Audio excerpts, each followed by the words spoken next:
आओ ना, आगे आ जाओ।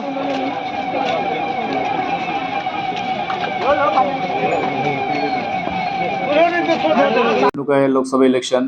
त्यात आता सध्या मुस्लिम धर्मियांचा पवित्र सण रमजान पण सुरू आहे. येणारा सण हिंदूंचा होळी पण आहे.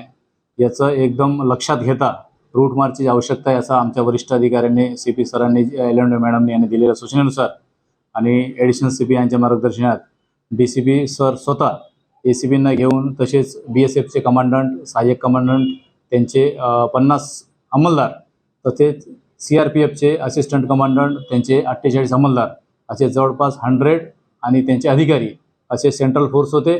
तसेच आमचे DCP सर, शांतीनगरचे सिनियर PI, 2 अधिकारी, 10 कर्मचारी, माझे 5 पोलीसचे, मी स्वतः 6 अधिकारी, 20 कर्मचारी, असे टोटल 150 जवळपास अधिकारी अंमलदारासहित आम्ही 8 वाहन सोबत घेऊन रूट मार्च काढण्यात आला. रूट मार्चमध्ये आमचं हे लोकांना संदेश द्यायचं होतं, आवाहन करायचं होतं की कोणीही कायदा हातात घेऊ नये. येणारा हा आता धुळीवंदन आहे, रमजानचा महिना सुरू आहे आणि इलेक्शनमध्ये कुठलीही गडबडी किंवा धांदली होऊ नये आणि कुठल्याही पद्धतीने भयमुक्त वातावरणात निवडणूक झाली पाहिजे, या उद्देशाने आम्ही रूट मार्च काढलं. रूट मार्च दरम्यान आम्ही काही ठिकाणी कॉर्नर मीटिंग्स पण घेतलेले आहे.